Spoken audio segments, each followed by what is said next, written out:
Warahmatullahi wabarakatuh. Kami dari kelompok 5 kelas F Hubungan Internasional Perspektif Islam akan mempresentasikan tentang the concept of state in Islam. Sebelum kami mulai presentasi kami, saya akan memperkenalkan anggota kelompok kami. Yang pertama ada Devanti Humaira Sari, yang kedua ada Nurul Salsabila, yang ketiga ada Adelia Fasya Isradianti, dan yang terakhir ada saya sendiri, Fiona Alfionita. Langsung saja kami ke slide pertama yang akan dijelaskan oleh Devanti Humaira Sari. Pertama, saya akan menjelaskan mengenai negara dalam Islam, di mana negara dalam Islam ini didasarkan pada prinsip-prinsip yang telah diatur dalam Al-Quran dan Sunnah Nabi, di mana prinsip pertamanya adalah bahwa semua otoritas di alam semesta berada di tangan Allah Subhanahu wa Ta'ala. Dan prinsip kedua adalah di mana bahwa hukum telah ditetapkan oleh Allah dalam bentuk perintah tentang apa yang baik dan yang jahat dalam Al-Quran, dan perintah-perintah ini telah dikirimkan dalam bentuk wahyu dari waktu ke waktu kepada para nabi untuk bimbingan umat manusia sendiri. Dan hukum Allah yang disebut tepat terdiri dari awamar dan nawahi, yaitu perintah positif dan negatif dalam Al-Quran. Dan atas dasar inilah menurut keyakinan Muslim bahwa semua undang-undang telah dibuat oleh Allah Subhanahu wa Ta'ala dan setiap Muslim diperintahkan untuk menyebarkan kebaikan dan menekan pada kejahatan. Dalam surah keempat ayat 59 sendiri, umat Islam diperintahkan untuk menaati Allah, menaati Nabi Muhammad SAW, dan mereka yang memiliki otoritas atas mereka yang termasuk di antara mereka. Dan mereka ini yang memerintah atas komunitas Muslim itu bersyarat di mana mereka hanya bertindak dalam pelaksanaan perintah Allah Subhanahu wa Ta'ala dan Nabi Muhammad, di mana gaya hidup yang diperintahkan untuk diikuti hanya dapat diikuti jika dia adalah anggota masyarakat yang bebas secara politik dan ekonomi. Sehingga negara Islam sendiri itu bisa dikatakan sebagai apa? Kedaulatan atau otoritas absolutnya itu yang tertinggi hanya ada pada Allah Subhanahu wa Ta'ala, dan satu-satunya prinsip yang berlaku di negara Islam adalah supremasi hukum Islam. Dan atau juga bisa kita pahami bahwa negara Islam adalah negara Allah dan umat Islam ini adalah partai Allah, di mana tujuan negara Islam ini mengharuskan komunitas Muslim didirikan di atas prinsip kesetaraan, solidaritas, dan juga kebebasan. Next slide. Selanjutnya, seperti yang kita telah dengarkan di penjelasan-penjelasan pertemuan sebelumnya, di mana pembagian di negara Islam itu ada dua, di mana negara yang dikelola dan dijalankan sesuai dengan hukum Islam secara teknis bisa kita sebut sebagai negara damai atau Darul Islam. Dan jika negara Islam secara politik atau ekonomi ini ditundukkan oleh kekuatan non-Muslim, maka bisa kita sebut sebagai Darul Harb atau negara perang. Dan di sini umat Islam itu hanya memiliki dua alternatif untuk pilihannya, yaitu melakukan jihad atau perjuangan untuk mendapatkan kembali status independennya atau bermigrasi atau hijrah ke suatu negara Muslim. Next slide. Selanjutnya saya akan menjelaskan di 3 fitur penting dari negara Islam sendiri. Para ahli hukum Muslim menekankan 3 fitur penting dari negara Islam sendiri itu, yaitu ada komunitas Muslim atau mila, hukum Islam yaitu syariah, dan kepemimpinan komunitas Muslim atau bisa disebut khalifah. Di mana karena otoritas absolut berada di tangan Allah Subhanahu wa Ta'ala, negara Islam ini harus menjunjung supremasi hukum Islam, dan selanjutnya komunitas Muslim ini akan diatur sesuai dengan hukum Islam yang telah ditetapkan oleh Allah, sehingga harus ada kepala yang mengarahkan untuk melaksanakan hukum tersebut. Sedangkan komunitas Muslim sendiri ini bisa kita artikan sebagai komunitas beriman yang terdiri dari orang-orang yang mungkin berasal dari suku, ras, kebangsaan, dan yang berbeda. Dan mungkin mereka juga memiliki bahasa yang berbeda, warna kulit yang berbeda, tetapi ya mereka berbagi aspirasi spiritual umum, yaitu keyakinan mereka pada Islam dan menganggap mereka sebagai bangsa atas dasar aspirasi spiritual yang sama. Sedangkan kepala negara Islam sendiri atau kepala komunitas Muslim yang disebut khalifah atau imam ini hanyalah otoritas eksekutif yang tidak memiliki kekuatan yang melekat untuk membuat undang-undang. Dan dia dipandu oleh semangat hukum dan prinsip tersebut, dia berwenang dalam keadaan luar biasa tertentu untuk mengubah atau menangguhkan sementara hukum tersebut atau membuat undang-undang bawahan, dan dia akan menunjuk badan penasihat atau syura untuk melakukan hal ini. Di dalam negara Islam juga terdapat pengadilan atau kodo, yaitu memiliki kekuatan untuk menafsirkan hukum Islam dan untuk mengadili sesuai dengan yang sama. Kemudian sebenarnya menurut pandangan Sunni, pengangkatan khalifah itu harus dikukuhkan oleh umat Islam atau Mila, yaitu melalui persetujuan yang secara resmi diperoleh melalui bayat atau secara simbolis untuk menyampaikan ketaatannya. Dan komunitas muslim ini harus menaati khalifah dengan mempertimbangkan janji khalifah untuk mengatur komunitas muslim sesuai dengan hukum Islam yang tadi. Dan jika ada timbul perselisihan antara pihak, maka hal ini akan diatur sesuai dengan perintah Al-Quran yang ditetapkan dalam surah keempat ayat 59, yaitu masalah akan dirujuk ke pengadilan untuk diadili sesuai dengan kitab Allah dan sunnah Nabi, dan putusan pengadilan mengikat kepada kedua belah pihak. Kemudian mengenai konsultasi, ada 2 ayat Al-Quran yang berhubungan dengan konsultasi, yaitu surah ke-42 ayat 38, bahwa umat Islam melakukan urusan mereka dengan musyawarah bersama. Dan pada surah ke-3 ayat 159, di mana Nabi Muhammad SAW diperintahkan untuk berkonsultasi dengan mereka dalam urusan, dan ketika dia telah mengambil keputusan, dia harus meletakkannya percaya kepada Allah Subhanahu wa Ta'ala. Next slide. Kemudian saya akan menjelaskan mengenai perbedaan antara negara sekuler dan juga negara Islam sendiri. Ada perbedaan utama antara negara Islam dengan negara sekuler, yaitu negara Islam itu sendiri diatur sesuai dengan hukum Allah Subhanahu wa Ta'ala yang telah dinyatakan dalam Al-Quran. Sedangkan negara sekuler itu diatur oleh hukum yang dibuat dengan akal manusia. Kemudian perbedaan lainnya itu negara sekuler harus memiliki 3 ciri, di mana ciri pertama yaitu negara itu harus berdaulat penuh, kemudian harus nasional, dan juga harus memiliki wilayah yang jelas. Dengan ketiga syarat ini, negara dapat secara sah mengklaim dirinya bahwa negara yang berdaulat, sedangkan sebuah negara Islam itu meskipun berdaulat, dari sudut pandang yang diterima ini secara teoritis tidak sepenuhnya berdaulat, karena menurut keyakinan Muslim, kedaulatan tertinggi hanya bersandar pada Allah Subhanahu wa Ta'ala. Kemudian pada surah keempat ayat 58, umat Islam ini sendiri diperintahkan oleh Allah untuk menyerahkan amanah mereka hanya kepada sebagian besar orang yang kompeten. Maksudnya di sini Al-Quran telah menetapkan bahwa hanya orang yang paling kompeten saja yang dapat diangkat untuk menjalankan negara Islam. Namun memang di dalam Al-Quran tidak menetapkan metode khusus atau pengangkatan seorang khalifah, karena Al-Quran tidak berkaitan dengan hal-hal yang perencanaan. Kemudian sehingga hal ini akan berlanjut pada tujuan negara Islam sendiri, yang sebenarnya adalah untuk membangun komunitas beriman yang diatur oleh syariah, dan untuk penegakannya komunitas muslim ini bebas untuk menentukan model struktur konstitusional yang sesuai dengan persyaratannya. Seperti salah satu contohnya ada pemikir muslim modern yang menyatakan bahwa Allah berbicara tentang raja dalam Al-Quran, sehingga monarki di sini adalah institusi yang disetujui. Yang argumennya itu berlanjut, di mana ditunjukkan bahwa Nabi Muhammad adalah nabi atau raja dalam tradisi nabi raja yang sebelumnya yang disebutkan dalam Al-Quran. Yang selanjutnya akan dijelaskan oleh teman saya, Nurul. Menurut Al-Farabi, negara Islam yang ideal didirikan di Madinah oleh Nabi. Konsep ganda mengenai kebahagiaan disadari sepenuhnya oleh umat Islam. Terlepas dari implikasi idealistik atau filosofis, dapat dikatakan secara kategoris bahwa dalam Al-Quran, Allah berbicara mengenai raja-raja yang mungkin hidup sebelum kedatangan Islam, dan meskipun institusi monarki belum dijelaskan ditolak secara spesifik, namun sifat umat Islam tersebut dijelaskan dalam surat Asy-Syura ayat 38 ketika disebutkan bahwa Muslim adalah orang yang menjalankan urusannya secara musyawarah. Dapat dikatakan bahwa ayat ini sangat dianjurkan untuk melakukan konsultasi. Namun, tidak boleh dilupakan bahwa ayat tersebut merupakan gambaran mengenai fitrah umat Islam yang menurut Allah diharapkan dapat melaksanakan segala urusannya secara musyawarah. Selanjutnya yaitu menurut pandangan Sunni, Nabi tidak mencalonkan atau membujuk penerusnya, dan juga tidak memberikan prosedur atau kerangka kerja apapun untuk membentuk dan memberhentikan penggantinya. Jalaluddin Sayuti atas otoritasnya Hudzaifah menyatakan bahwa beberapa sahabat Nabi yang suci bertanya kepada Allah apakah dia akan menunjuk seorang penerus atau tidak. Selanjutnya, selama periode 4 khalifah pertama yang dipandu secara benar, metode yang berbeda diadopsi untuk pengangkatan khalifah, dan dalam semua kasus pengangkatan tersebut dikonfirmasi oleh komunitas muslim melalui persetujuannya yang secara resmi diperoleh melalui baiat.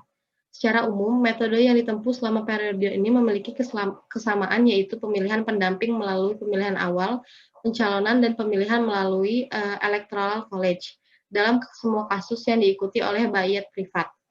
Selanjutnya, pengangkatan dikukuhkan melalui baiat publik. Dalam kasus khalifah kedua ini, yaitu Umar, ia dicalonkan oleh Abu Bakar. Pencalonan tidak memiliki presiden hukum, atau oleh karena itu hanya merupakan sebuah rekomendasi. Dalam proses historis, transformasi dari 661 Masehi hingga 1258 Masehi, interaksi berbagai kekuatan dan peristiwa menyebabkan perubahan dalam substansi maupun bentuk kekhalifahan. Muawiyah diproklamasikan sebagai khalifah pada tahun 661 Masehi. Ahli hukum seperti Sahwali Ulah menganggap metode pengangkatannya melalui perampasan karena menurutnya itu diperoleh melalui paksaan. Muawiyah mencalonkan putranya sendiri sebagai khalifah penerus yang sudah ada. Abdurrahman ibnu Abu Bakar menyela, lebih tepatnya menurut lembaga Khusrau dan Kaisar, karena Abu Bakar dan Umar tidak melakukannya untuk anak-anak mereka atau untuk siapapun di rumah mereka. Jawaban segera datang dari Marwan, tidak ada hukum yang sah larangan bagi Abu Bakar dan Umar untuk mencalonkan anak-anak mereka atau siapapun dari orang-orang yang ada di rumahnya jika mereka merasa kompeten. Tetapi dalam kasus ini, komandan umat beriman mencalonkan putranya, yaitu Yazid, sebagai penerus karena dia merupakan sosok yang sangat cocok dan kompeten. Selanjutnya akan dijelaskan oleh teman saya. Adanya disintegrasi komunitas muslim melalui perselisihan yang terjadi terus-menerus membuat para ahli hukum kemudian berperan sebagai pihak yang menjembatani jurang antara teori dan praktek dengan berusaha memberikan dasar-dasar pemikiran Islam dalam masyarakat. Oleh karena itu, jika dalam suatu periode memiliki khalifah yang memimpin dengan benar, dengan memberikan pemerintahan Islam yang ideal dan memiliki perkembangan konstitusional, dapat mewakili pembenaran rasional dari penyimpangan formal dan substansial di bawah tekanan. Para ahli hukum Sunni berpendapat bahwa dengan penggantian khalifah yang dilakukan dengan paksaan atau perampasan atau istilah, karena dianggap dapat dianggap sebagai metode perubahan pemerintahan yang sah. Ahli hukum Sunni lainnya seperti Syah Waliullah berpendapat dengan menggunakan metode perampasan atau istilah sebagai metode pemilihan dipercaya dapat membentuk seorang khalifah atau imam. Selain itu, mereka juga berpendapat bahwa sumber kekuatan dari seorang perampas atau yang disebut amir adalah dirinya sendiri atau Dhu Syauka. Hal ini dikarenakan ia tidak membutuhkan persetujuan dari komunitas muslim. Namun, para ahli hukum Sunni lainnya juga berpendapat ia memerlukan persetujuan dari komunitas muslim di samping mengatur negara sesuai dengan hukum Islam. Dalam sejarah Islam, perubahan pembentukan pernah terjadi pada waktu bersamaan di Baghdad, Kairo, dan Cordova. Namun selama periode pemerintahan tersebut berlangsung, 2 khalifah tambahan yang memerintah menghilang dan hanya menyisakan 1 orang di Baghdad yang selamat. Para penjara pada penjarahan yang terjadi di Baghdad mengakibatkan tidak ada khalifah yang memerintah di dunia Islam. Para penguasa tidak mengadopsi gelar khalifah atau imam dan hanya puas dengan menyebut diri mereka amir, sultan, dan padsyah. Setelah periode tersebut, kebangkitan Islam modern kemudian dimulai secara bertahap pada abad ke-18 dikarenakan banyak negara muslim yang merdeka dan semi-independen muncul di dunia. Kemudian dalam penghapusan khalifah di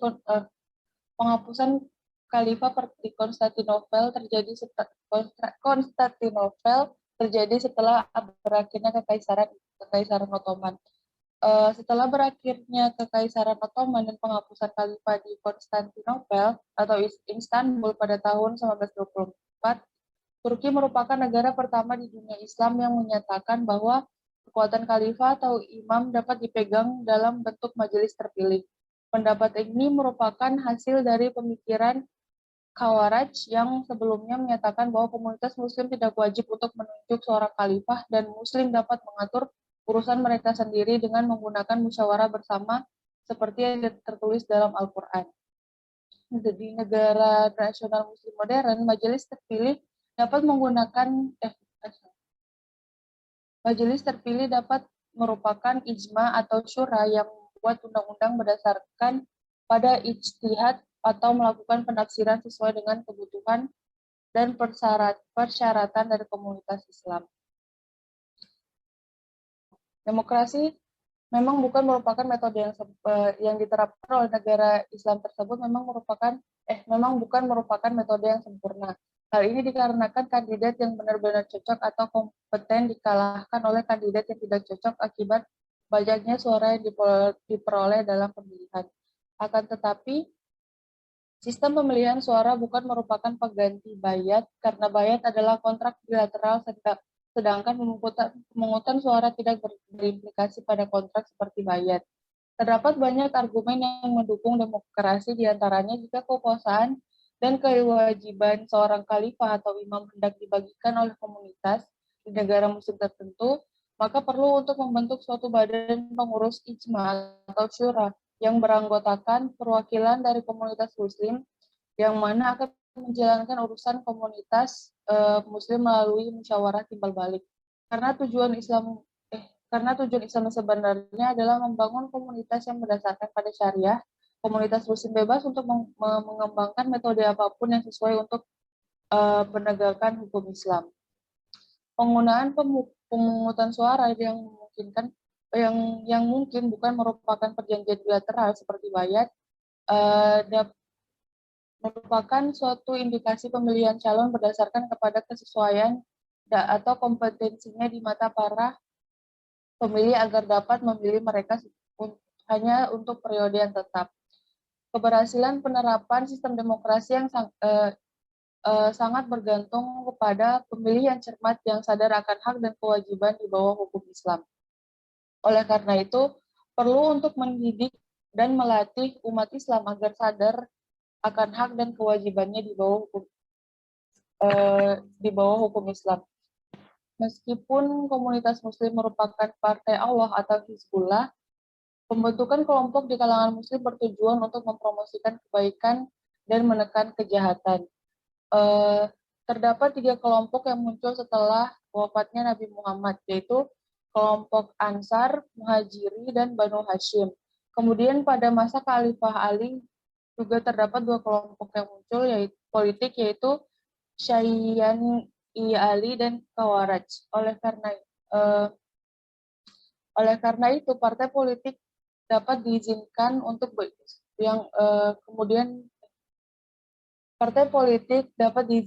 berfungsi di negara muslim asalkan mereka dapat mengikuti ideologi Islam dan beroperasi secara ketat dalam kerangka kerjanya. Untuk memastikan kemauan komunitas muslim bisa menggunakan langkah-langkah yang dapat menentukan yang dapat menentukan dengan jelas kandidat mana yang memperoleh suara mayoritas atau banyak pendukung. Metode demokrasi yang digunakan juga harus diadopsi karena metode demokrasi harus diadopsi karena saat ini tidak ada pengganti yang tepat dan dapat memberikan hasil yang sesuai dengan standar Islam. Selanjutnya akan dijelaskan oleh rekan saya. Ada banyak konsep hak asasi manusia berdasarkan ideologi yang berbeda, seperti negara-negara Marxis yang telah mengembangkan konsep hak rakyat dengan meletakkan penekanan terutama pada hak-hak ekonomi suatu kelompok. Islam sendiri memiliki konsep ideologi tentang HAM-nya sendiri. Ada 2 kategori, yaitu ada Allah atau hakukullah dan manusia, yaitu hakukul ibad. Negara Islam menjamin hak-hak Allah sebagaimana hak-hak manusia. Hak-hak manusia bisa didapati dari Al-Quran dan Sunnah, seperti kebebasan individu, persamaan di depan hukum, larangan terhadap perbuatan yang tidak diizinkan, proteksi minoritas, dan masih banyak lagi. Pada masa kekhalifahan, di mana semua orang mempelajari Al-Quran, pemahaman hak-hak manusia ini dikaji secara menyeluruh. Seperti contohnya, Islam tidak mengizinkan ikut campur dalam urusan personal atau urusan keluarga siapapun. Memata-matai juga dilarang oleh Islam kecuali pada satu kasus tunggal, yaitu pada kasus perang. Pada perang, umat Islam diperbolehkan untuk menginvestigasi seseorang, yaitu kecurigaan pada seseorang yang mengabdi pada musuh. Untuk menjamin hak-hak manusia, negara Islam harus memastikan sepenuhnya kemandirian pengadilan, karena pengadilan merupakan satu-satunya cara untuk menegakkan supremasi hukum Islam. Lalu, badan legislatif di negara Islam ini memiliki kewenangan yang terbatas, karena secara teknis kewenangannya itu didelegasikan dan hanya bisa dilaksanakan dalam batasan yang ditentukan dalam Al-Quran dan Sunnah. Menurut beberapa ahli hukum, dalam kasus yang luar biasa atau yang khusus, sebuah perintah Al-Quran dapat ditangguhkan dalam sementara waktu, seperti pada kasus Umar bin Khattab di saat menangguhkan hukuman dari pemotongan tangan seorang pencuri pada saat kelaparan di Madinah. Secara umum, ada 3 bidang kegiatan legislatif di negara nasional muslim, yaitu menegakkan hukum yang ada pada Al-Quran dan Sunnah, membawa semua hukum yang ada sesuai dengan Al-Quran dan Sunnah, dan menjadikan hukum sebagai subordinat undang-undang yang tidak bertentangan dengan Al-Quran. Pendirian badan legislatif melalui pemilu membutuhkan pemilih yang sadar akan hak dan kewajiban menurut hukum Islam. Yang kedua, memilih perwakilan dari salah satu basis non-partai atau melalui partai politik yang menganut ideologi Islam dan berada di posisi mengajukan calon-calon yang paham dengan batasan-batasan legislatif yang ditentukan oleh Al-Quran dan Sunnah. Ketiga, adaptasi langkah-langkah yang dapat menentukan calon mana yang mendapat dukungan luar biasa dari pemilih. Majelis modern saat ini terdiri dari sebagian besar orang yang tidak mengenal seluk-beluk hukum Islam, sehingga seringkali terjadi kesalahan dalam penafsiran. Jika suatu dewan legislatif terbentuk di negara Islam, harus terdiri dari pengacara yang berkualifikasi dalam hukum Islam, serta jurisprudensi modern sehingga dapat menyesuaikan dengan reformasi dalam sistem yang sekarang ini. Ada perangkat yang diadopsi negara nasional muslim untuk mengurangi kesalahan penafsiran, yaitu membuat ketetapan dalam majelis komite ulama yang memiliki kewenangan untuk mengawasi kegiatan majelis. Dan majelis ulama di luar majelis sebagai dewan pertimbangan yang berwenang untuk memberi nasihat pada majelis tentang apapun pertanyaan yang diajukan. Apakah undang-undang yang diusulkan ini menjanjikan atau tidak tidak sesuai dengan perintah di Islam. Beberapa ahli hukum muslim modern mengatakan bahwa demokrasi adalah konsep negara yang mendekati konsep negara Islam. Sedangkan pandangan lain mengatakan akan sedikit berbeda jika bentuk demokrasinya itu presidensial atau parlementer. Terkait penegakan hukum Islam, komunitas muslim dibebaskan untuk mengembangkan setiap mode struktur konstitusional yang sesuai dengan persyaratan berdasarkan prinsip saling bermusyawarah. Sekian presentasi dari kelompok kami, kurang lebihnya mohon maaf. Jika ada pertanyaan bisa ditanyakan langsung. Wassalamualaikum warahmatullahi wabarakatuh.